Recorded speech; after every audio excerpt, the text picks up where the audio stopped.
Hello guys, welcome back my YouTube channel. And आज हम discuss करने वाले हैं कि जब हमारे पास सिर्फ 4 मंथ्स बचे हैं तो उसमें हम अपनी पूरी ही फिज़िक्स कैसे कंप्लीट करें नीट एग्ज़ाम के लिए। तो हम ये डिस्कस करेंगे कि पूरी ही फिज़िक्स हम कैसे ही कंप्लीट करने वाले हैं इन 4 मंथ्स में। तो स्टार्टिंग से बात करेंगे कि आप कौन से बुक यूज़ करेंगे, आप कौन से टीचर से पढ़ेंगे, आप कौन सी सीरीज़ को फॉलो करेंगे, कौन से टेस्ट देंगे और क्या क्या प्रोसेस होने चाहिए कि आपका ये पूरी ही फिज़िक्स आपको 4 मंथ में कंप्लीट हो जाए। तो सबसे पहले तो आपके पास एक पूरे ही सिलेबस की एक फ़ोटोकॉपी कह लीजिए वो होना चाहिए, ताकि आपको पता चलता रहे कि आपने सारे सिलेबस किए हैं कि नहीं किए हैं और किए हैं तो कितने किए हैं। तो ये देख सकते हैं आप, मैंने इस साइड में बनाया हुआ है। तो यहाँ पे फिज़िक्स, केमिस्ट्री, बायोलॉजी के सारे ही सिलेबस हैं, ये आप देख लो। इस तरह से जब आप लिखे रहेंगे ना, तो फिर जो जो टॉपिक्स होते जाएंगे या फिर जो जो चैप्टर्स होते जाएंगे उस चैप्टर पे आप टिक करते जाइएगा, ताकि आपको ये पता रहे कि मेरे ये चैप्टर्स हो चुके हैं और मुझे अब इतने चैप्टर्स करने बाकी हैं। ओके, तो ये हो गया। फिर सेकेंड चीज़ ये है कि आप फ़िज़िक्स की अगर सिर्फ बात की जाए तो फ़िज़िक्स में इतनी एनसीईआरटी के क्वेश्चंस, जो एग्ज़ाम्पल्स हैं और जो क्वेश्चंस हैं वो तो बड़े इंपॉर्टेंट है, बट रीडिंग सच एज़ इतनी इम्पॉर्टेंट नहीं है। तो आप एनसीईआरटी की क्या करिएगा, इतनी रीडिंग भी करना कोई मैंडेटरी नहीं है, आप इतनी रीडिंग मत करिएगा। ओके, लेकिन उसके एग्जाम्पल्स के क्वेश्चंस और उसके जो पीवाईक्यूज़ हैं उसे आपको करना बहुत ही इम्पॉर्टेंट है। तो एक बुक है जिसका नाम फिंगर टिप्स है, और ये देखिए फिंगर टिप्स है, फिज़िक्स के लिए है।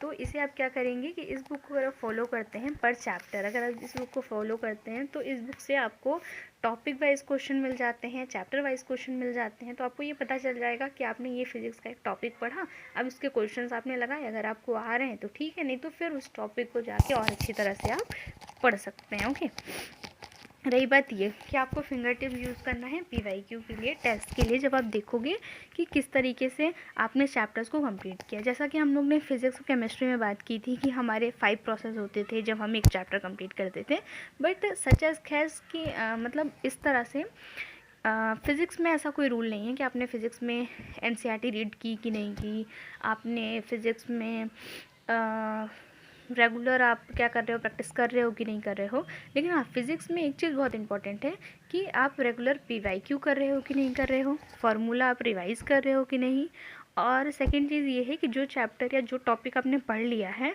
क्या उस टॉपिक्स के क्वेश्चन आप कर पा रहे हो या नहीं। तो आपको इन 3 चीज़ों का ध्यान रखना पड़ेगा। और किसी भी चैप्टर का फिर आपको यही मैंने बताया, सिर्फ आपको यही करना है कि वो चैप्टर आप रीड करेंगे, ठीक है, एक बार वीडियो लेक्चर 1 शॉट देखेंगे, फिर आप फिंगर पे टिप्स कंप्लीट करेंगे। ओके, और जैसा कि मैंने बताया कि आपको सिलेबस आप अपने साथ रखना है, ताकि आप सिलेबस को कंप्लीट देख सकें कि कौन कौन सी चीज़ें आप कर पा रहे हैं और कौन कौन सी चीज़ें आप नहीं कर पा रहे हैं। ठीक है, अब लास्ट एंड लीस्ट बात करते हैं कि नीट में जो आप टेस्ट सीरीज़ यूज़ कर सकते हो PW से, ये है नीट रैंकर सीरीज़। तो आप इसे यूज़ कर सकते हो, काफ़ी अच्छी है। इसमें आपको कई सारे बुकलेट मिल जाते हैं, इस तरह से क्वेश्चन पेपर मिल जाते हैं जिसे आप सॉल्व कर सकते हैं। और इसमें चैप्टर वाइज भी हैं, फुल टेस्ट भी है कि आप पूरे सिलेबस का भी दे सकते हैं। और इसको देने से आपको ये रहेगा अच्छा कि आपको पता चल जाएगा कि आप कौन से कितने नंबर आ रहे हैं आपके। ठीक है, लेकिन और सेकेंड चीज़ है ये OMR भी आपको हर 4 डेज़ या 3 डेज़ के बाद आपको फुल टेस्ट या चैप्टर वाइज अगर आपको देना है तो आप इसमें दे सकते हो। इसमें काफ़ी सारे OMRs आपको मिल जाते हैं जिससे आपको बबलिंग करने में प्रॉब्लम नहीं होगी। ठीक है, तो ये रही बात कि आप कौन सी बुक यूज़ करेंगे, कौन से PYQ करेंगे। अब बात करते हैं आप कौन से टीचर से करेंगे।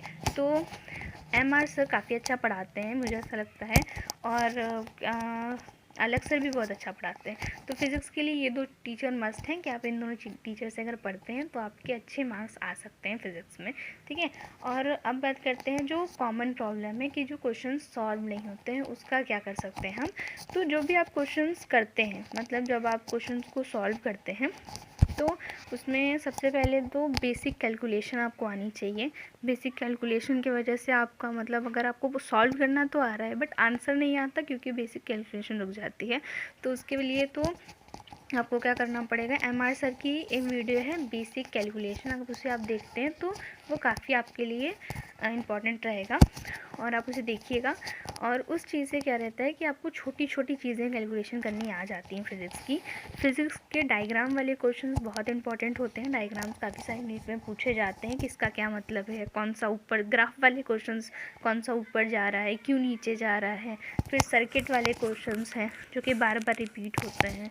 ठीक है, अब हम ये बात करते हैं कि आप कौन से दिन में कितने चैप्टर्स के कंप्लीट करेंगे, क्योंकि बहुत सारे चैप्टर्स हैं। जैसे कि फ़िज़िक्स में एक सेकेंड मैं आपको बता दूं, हाँ, फिज़िक्स में टोटल हमारे पास 27 चैप्टर्स हैं।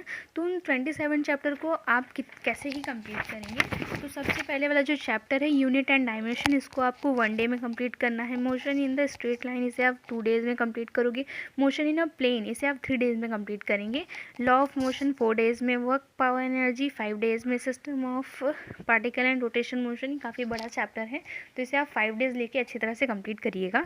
एंड ग्रेविटेशनल, अगर आप रोटेशन कर लेते हैं तो ग्रेविटेशन आपको इजी लगेगा, तो 2 डेज़ 3 डेज़ में इनफ आपका हो जाना चाहिए। ओके, इसी तरह से आप मैकेनिज़्म प्रॉपर्टी है सॉलिड की और फ्लूइड की, तो आप इसे 2 डेज़ में कंप्लीट करेंगे। ठीक है, थर्मल प्रॉपर्टी ऑफ मैटर है, आई थिंक ये नहीं आ रहा है इस बार। फिर थर्मोडायनेमिक्स है, काइनेटिक्स हैं और वेव है।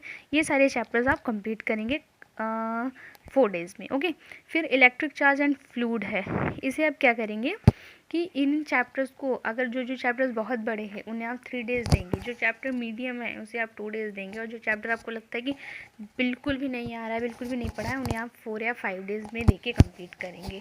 ठीक है, प्रोसेस यही रहेगा। आप 1 शॉट देखेंगे, आप अपनी फिंगर टिप्स करेंगे, फिर आप टेस्ट देंगे, और आपके एनसीईआरटी किए जो भी एग्जाम्पल वाले क्वेश्चंस हैं, जो भी आपके एक्सरसाइज वाले क्वेश्चंस हैं, आप उसे कंप्लीट करेंगे। तो अगर आप ये प्रोसेस फॉलो करते हैं तो डेफिनेटली आपके 180 में से 160 आपको फिज़िक्स में आराम से आप गेन कर सकते हो। ठीक है, अब आई थिंक अब कोई डाउट बचा नहीं होगा, बुक आपको बता दिया, टीचर बता दिया, तो इस तरह से बस आप फॉलो करिए। 4 मंथ में ये आपका शेड्यूल रहेगा, आप इस तरह से इसे फॉलो करेंगे और आई थिंक ये आपका कंप्लीट हो जाएगा 4 मंथ्स में। Okay, like share subscribe.